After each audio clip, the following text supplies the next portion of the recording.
नमस्कार, मैं D R Saran और आप देख रहे हैं गुरु कृपा एनालिसिस एंड एजुकेशन।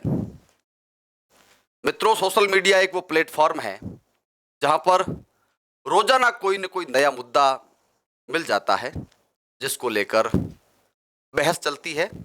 तमाम तरह के तर्क वितर्क चलते हैं। भले ही उनका कोई निष्कर्ष ना निकले, लेकिन लोगों के लिए वो एक टाइम पास का हो या फिर अपने ज्ञान में वृद्धि करने का हो, एक मसला जरूर उपलब्ध करवा देता है। मैं आज एक और ऐसे मुद्दे की बात कर रहा हूं जो वर्तमान में सोशल मीडिया पर टॉप ट्रेंड में कर रहा है, यानी कि उसको लेकर आम तौर पर चर्चाएं चल रही हैं। आप मेरे पीछे की तरफ देख पा रहे हैं कि रामचरितमानस का फोटो है, मर्यादा पुरुषोत्तम भगवान श्री राम का फोटो है, ठीक है। और मैंने आज ये फोटो क्यों लगाया है और रामचरितमानस को लेकर इतनी चर्चाएं क्यों हैं, रामचरितमानस और उनके रचयिता तुलसीदास जी को लेकर आज देश में इतनी चर्चाएं क्यों हो रही हैं, मैं पूरी कहानी आपको बताने की कोशिश करूंगा और सच्चाई क्या है वो भी मैं आपके समक्ष लाने की कोशिश करूंगा। आप मेरे साथ इस पूरे वीडियो में अंत तक बने रहिएगा। पहले तो मैं आपको ये जानकारी बता दूं कि रामचरितमानस मुगल काल में गोस्वामी तुलसीदास के द्वारा लिखा गया एक ग्रंथ है, एक महाकाव्य है जो 7 कांडों में बटा हुआ है और अवधी भाषा में लिखा गया है। और भगवान राम को लेकर वाल्मीकि रामायण से लेकर आज तक जितने ग्रंथ, जितनी पुस्तकें, जितनी रचनाएं लिखी गई, उनमें से रामचरितमानस मुझे लगता है सर्वाधिक चर्चित रहा है। इसकी एक वजह यह भी रही कि वाल्मीकि रामायण वगैरह संस्कृत भाषा में लिखी गई और उस भाषा की समझ आम आदमी को न होने के कारण हो सकता है वो उनकी बातें नहीं समझ पाए, लेकिन गोस्वामी तुलसीदास ने उन सब का सार, उन सब का निचोड़ अपने रामचरितमानस में लिखा। और रामचरितमानस से मुझे लगता है पढ़ा लिखा हर आदमी परिचित है। इसका एक वजह यह भी है कि स्कूल एजुकेशन में और कॉलेज एजुकेशन में रामचरितमानस के बहुत सारे चैप्टर चलते हैं जो विद्यार्थी पढ़ते हैं। मजे की बात तो यह है कि रामचरितमानस के प्रति हिंदू धर्म में आस्था रखने वाले लोग जो हैं, उनका विश्वास अन्य पुस्तकों की तुलना में कुछ अलग प्रकार का है, क्योंकि यहाँ भगवान राम का उल्लेख है और हिंदुओं के पूजा गृहों में जहाँ महाभारत, रामायण, गीता जैसे ग्रंथ स्थान पाते हैं, उन्हीं ग्रंथों की सूची में, उन्हीं की पंक्ति में, उन्हीं की कतार में रामचरितमानस का नाम भी आता है। तो स्वाभाविक है कि हम लोगों ने इसको एक धार्मिक ग्रंथ के रूप में मान्यता दे रखी है। लेकिन इन दोनों इसकी चर्चा क्यों है, उस विवाद की शुरुआत दरअसल बिहार से होती है।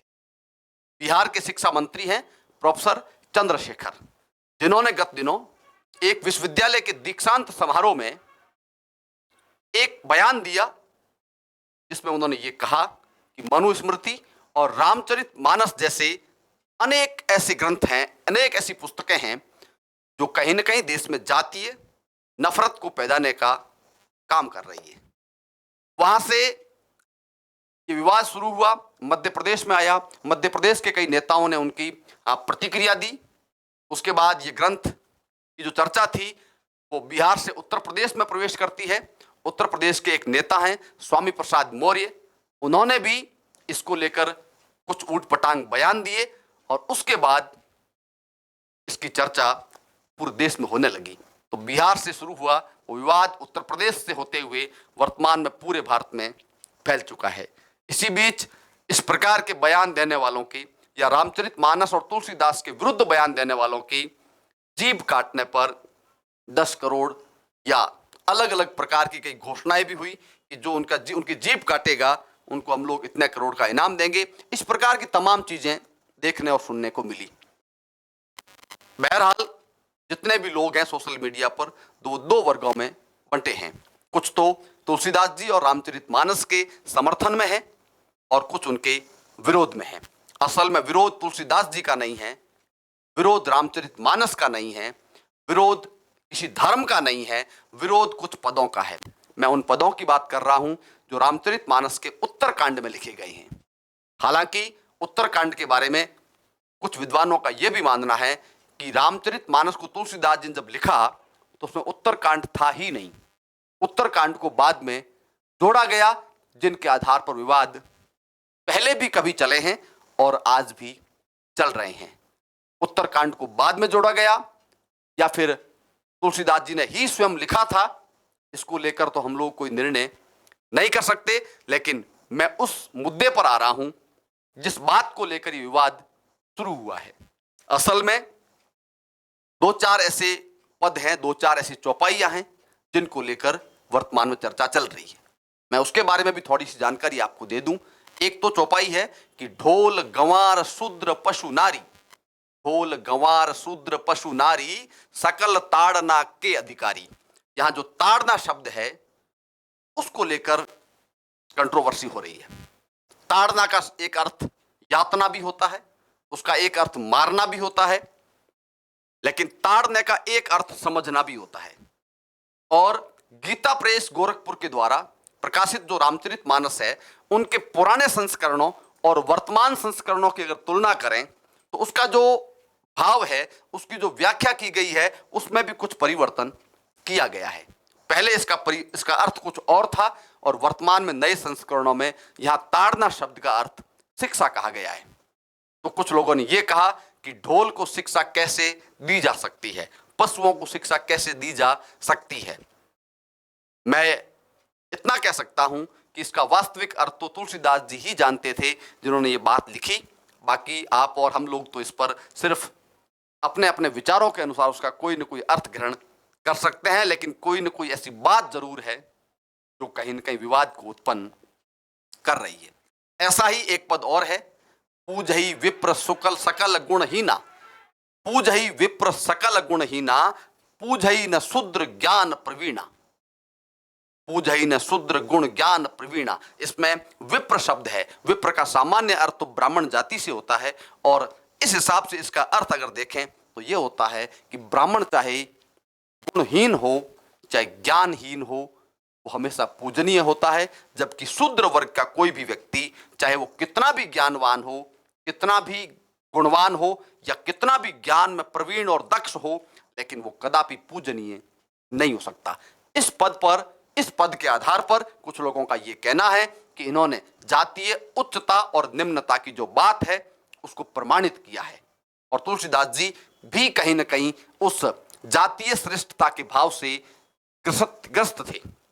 लेकिन वहां पर कुछ लोगों ने इसके भी विरोध में कुछ तर्क दिए कि यह विप्र का अर्थ ब्राह्मण जाति नहीं है।